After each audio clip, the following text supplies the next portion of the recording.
The Big Bang Theory. It's a funny show. Who's Adam West? But who's Adam West? Leonard, what do the two of you talk about after the coitus? We're going to relive some of the show's most memorable moments. What's going on? It's not what it looks like. Oh, it's a tiara! I love you so much. I love you too! Jim, hello. Hey, how are you? And I'm here on set with the cast to get them to tell us their favourites. I'm kind of a fangirl about this show. And let us in on a few secrets. I'm not a big Star Trek fan, so... Are you excited? I'm really excited. I'm a fan of the show. Welcome to The Big Bang Theory. It all started with a big bang. Boom! Einstein and astrology, it all started with the Big Bang. It all started with the Big Bang.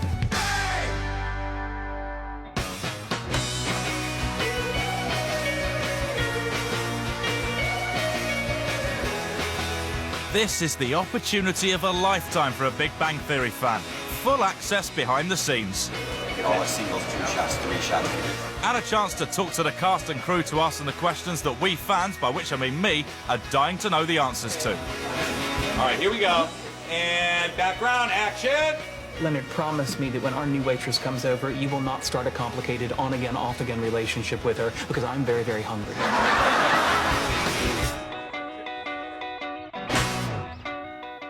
It's such a simple idea. 2 geeky guys get a hot neighbour. Guess I'm your new neighbor, Penny. Oh, Leonard, Sheldon. Hi. Hi. Hi. Hi. And yet that simple idea has created a comedy supernova and one of the biggest shows in the world. Wow, you really are a genius. Not really. I Googled how to do that. The show has some truly legendary characters. In our ragtag band of scientists with nothing to lose, I'm the smart one, Wallowitz is the funny one, and Koothrappali is the lovable foreigner who struggles to understand our ways and fails. Now, we all know these geeks and girls so well after 5 years that they hardly need any introduction. But what do the cast think of them? How would you describe Leonard as a character? Struggling. 1 tequila sunrise. Thank you. You know, this drink is a wonderful example of how liquids with different specific gravities interact in a cylindrical container. Thank you. And that's the what's fun about playing him. He's struggling to evolve. You have destroyed my ability to tolerate idiots. Now come with me. Where are we going? We're gonna have sex. Why? I mean, okay. Sheldon's, first and foremost, a genius. Are you familiar with meme theory? I'm familiar with everything, but go on. He's doing his best to stick to his guns of what he wants while having small moments of learning how to be a more normal human being, for lack of a better word. And what kind of doctor removes shoes from asses? Depending on the depth, that's either a proctologist or a general surgeon. How would you describe Penny? Adorable. Look, guys, for the future, I don't mind killing the big spiders, but you have to at least try with the little ones. I love that she has become so sarcastic and funny. The last morsel is called the Grangeai piece, and it is reserved for the most important and valued member of the group.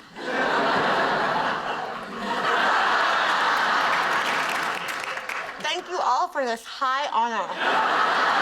How would you describe Howard? I would say a bit of a delusional Casanova. May I say, Penny, not a lot of women could look as hot as you do with such greasy hair.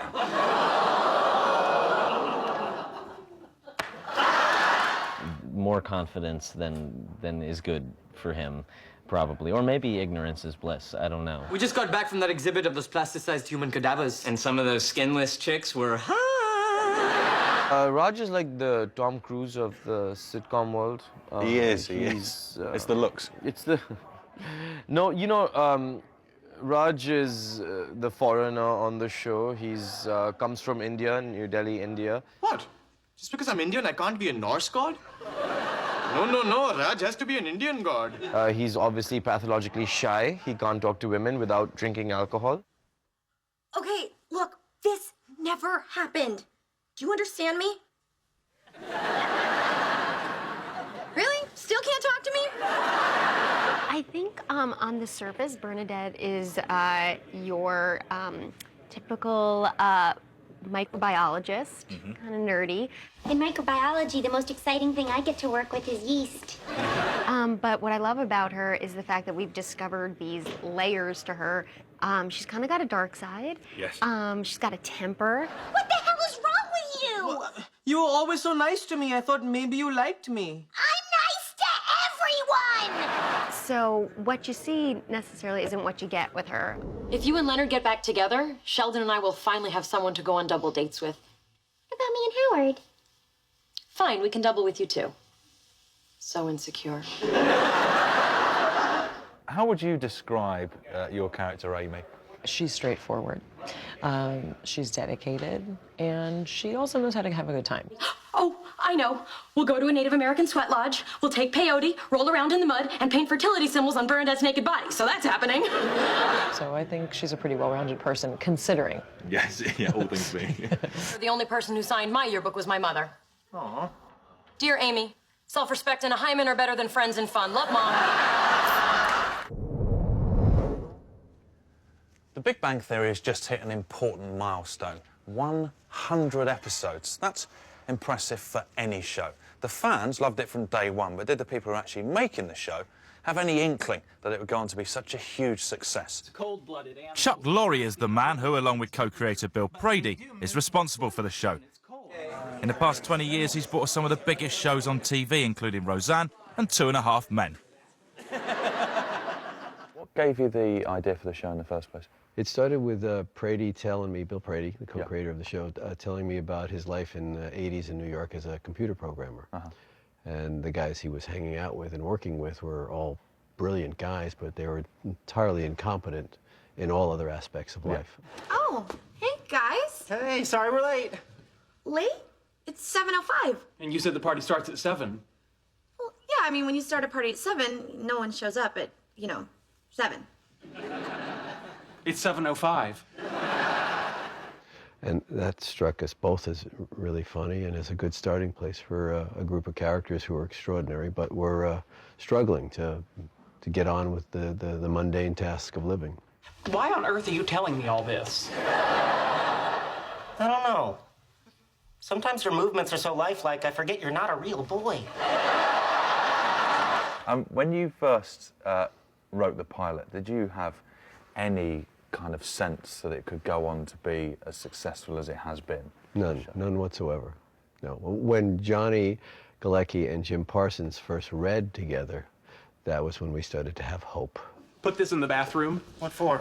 I need to measure my fluid intake and output to make sure my kidneys aren't shutting down. I mixed pancake batter in this. I auditioned twice and didn't get hired both times, and they did a pilot and didn't work. We did the pilot twice. We had 2 chances to get this right. And they revamped the script and made it different, and I came back in, and I guess it was all about timing. And I just knocked it out of the ballpark. It was like, oh God, something's happening here. You could feel something special was happening. It was very apparent that it was better than we'd hoped for.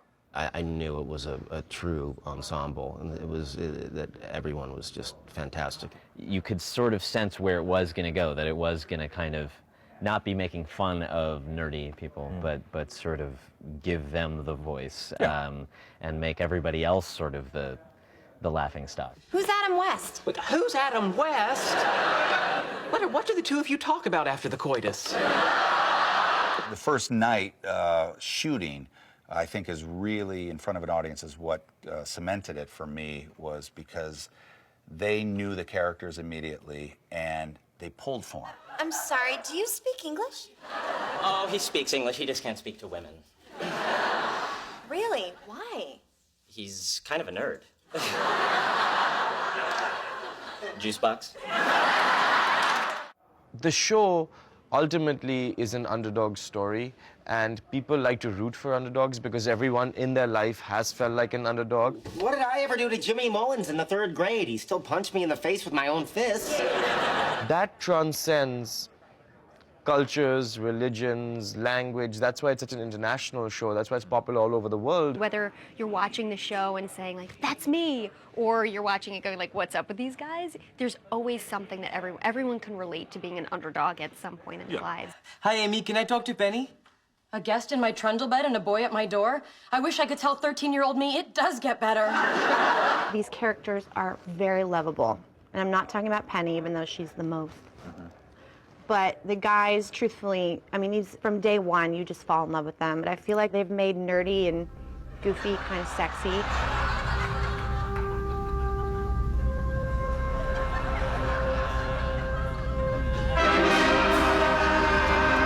I don't think it's the specific geekiness or science or Star Trek-y stuff, because none of us are really into that stuff in real life, and I know a lot of people that aren't, that love the show. So I think there's a human connection to feeling like an outsider or trying to figure out sort of the rules, the handbook of life. I love that it's a show about smart people. I love that it's a show about the quirks of smart people and sort of the social dynamics of people other than the Beverly Hills 90210 friends, attractive people hooking up in different permutations kind of show. Last night, I was strong-armed into an evening of harp music and spooning with an emotional Amy Farrah Fowler. This on a night that I had originally designated for solving the space-time geometry in higher spin gravity and building my Lego Death Star. Don't go anywhere, because we've got more Big Bang action after the break. I thought he would be killed off or something. Everybody on the set's kind of crying. I don't want to have to work with a child every week on this set, so no. It all started with a big bang. It all started with a big bang. Welcome back to The Big Bang Theory. It all started with a Big Bang. There's no denying that the gang on The Big Bang Theory get themselves into some peculiar pickles. Over 100 episodes, we've seen some outrageous behaviour. But what keeps us watching isn't the wacky antics, it's the relationships. The friendships and romances on the show have grown and developed over the years. The guys have actually made friends with some girls. Howard grew out of his bromance with Raj and found love with Bernadette. Sheldon has a girlfriend, and Leonard and Penny, well, they're just Leonard and Penny. It's been an interesting ride for these two. From their first kiss in episode 6 to their breakup in episode 59 to whatever it is they have now. It's been an on-off delight to watch. Forgotten the details? Here are the highlights. New neighbor? Evidently. What about if you went out with me? Yes, I will go out with you. Leonard has no business being involved with a waitress/actress who felt so insecure that she lied to him about finishing community college. What about that really long hug? What did that mean? It means I wish you were coming. Leonard, you're back. Yeah, I just stopped by to say. Let's slide over to Sheldon's spot and make out. You are a dirty girl. I love you, Penny. Thank you. So we're in 2 different places emotionally, so what? That's fine. No? In fact, it makes sense, because let's face it, I've been in this relationship 2 years longer than you. This isn't fair to you, Leonard. I'm sorry. I screwed up. Leonard's a great guy. Never should have broken up with him. What's going on? Oh, it's not what it looks like. Penny, do you have plans for dinner? Why, you guys going somewhere? No, I mean just you and me. Have you thought this through? Yes, and I think we should go anyway. I think if I could choose, I would love them to end up together at the end of the day. Not anytime soon, but you know how relationships are. They go on and off. You date someone, you break up, you become friends, your friends deal with it. Like, it's kind of a, because they're so close too, so it's always going to affect everyone. So, you know, I like the ride that the writers are taking them on. I think it's really fun, and I think it's real. I have a real soft spot in my heart for those two, and I think they are the loves of one another's lives. They just don't have it together in other areas of their life. There's a real visceral thing between the two of them, and they both just have a whole lot to learn. Our babies will be smart and beautiful. Not to mention imaginary. One couple who, despite all odds, do seem to have it together are Sheldon and Amy. Personally, I love the Amy and Sheldon relationship because I think it's a very different kind of sweet, and it's a very different kind of tender. Possible explanations for your symptoms are, in descending order of likelihood, hyperthyroidism, premature menopause, hosting an alien parasite, or, and I only include it for the sake of covering absolutely all bases, sexual arousal. Where would I have picked up an alien parasite? Amy and Sheldon are in the relationship agreement phase. A binding covenant that in its 31 pages enumerates, iterates, and codifies the rights and responsibilities of Sheldon Lee Cooper, here and after known as the boyfriend, and Amy Farrah Fowler, here and after known as the girlfriend. So romantic. It's just this beautifully odd situation of he really seems to enjoy her company. And there's obviously a slight attraction / attachment there that has just sort of come upon him. You're a vixen, Amy Farrah Fowler. There was a lot of pressure from, fans that he be in a romantic relationship, but I didn't want to, miss out on an opportunity to have a character living life on his own terms. And that's what's wonderful about these characters, and particularly Jim's character. He's living life on his own terms. Proposal. One wild night of torrid lovemaking that soothes my soul and inflames my loins. Whether you agree with it or not, whether you agree with how he's having a relationship with Amy Farrah Fowler, that's the relationship. They've established a relationship that works for them. And I think that's admirable. Counter proposal. I will gently stroke your head and repeat, "Aw, who's a good Amy?" Rounding out the trio of couples on the show are the pint-sized Howard and Bernadette. When the show started, did you ever think that Howard would get engaged? No, I thought he would be killed off or something. You're certainly not the first to kind of find love. Yes, I will marry you. You will? I will. Oh, I love you so much. Oh, I love you too. It was just the perfect storm of, for whatever reason, these two people balance each other out. Don't take him too seriously. A lot of what he says is intended as humor. Yeah, well, I don't think it's very funny. Me neither, but he just lights up when I laugh. I think that these characters, there's so much love between them, so whether they actually marry or whether they don't, I think it'll be great. What is that behind your ear? Oh, look, it's a condom.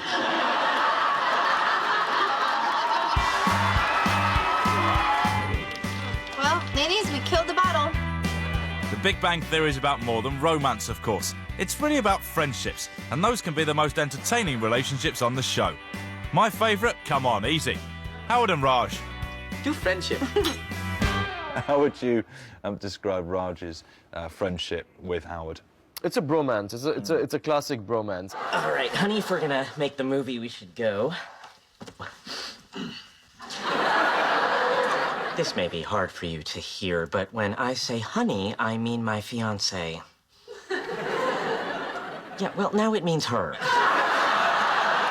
I think that it can be misconstrued into a physical sort of relationship, that they have the physical hots for each other, or, that's not happening. There are a lot of girls out there who want to kiss you. Where? You just have to look.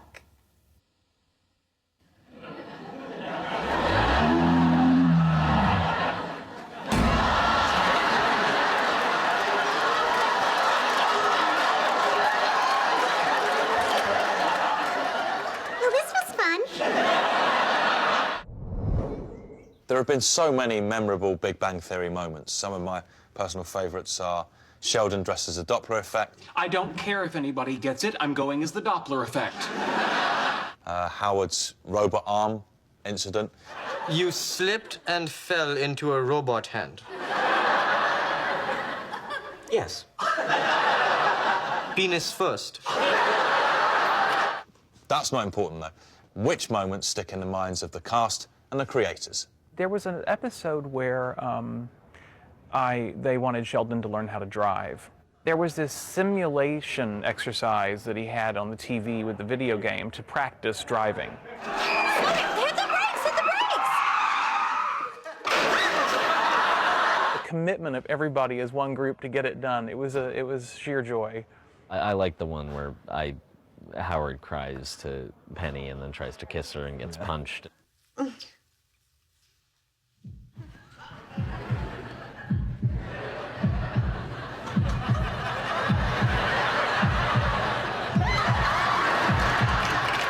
Obviously, the tiara scene. Sheldon, you are the most shallow, self-centered person I have ever met. Do you really think that another transparently Oh, it's a tiara! A tiara! I have a tiara! Put it on me, put it on me, put it on me, put it on me, put it on me, put it on me, put it on me. Do you have a favourite scene or episode? Oh, goodness. I'm kind of a fangirl about this show. The scene where Penny gave Sheldon the Leonard Nimoy autograph, I think was one of my most favorite moments. To Sheldon, live long and prosper. Leonard Nimoy. He came into the restaurant. Sorry, the napkin's dirty. He wiped his mouth with it. The gift was a wonderful gesture, but the moment that everybody was struck by was, we had this character who was so disaffected and so, alienated from people hugging her in that moment because he was so overcome with joy.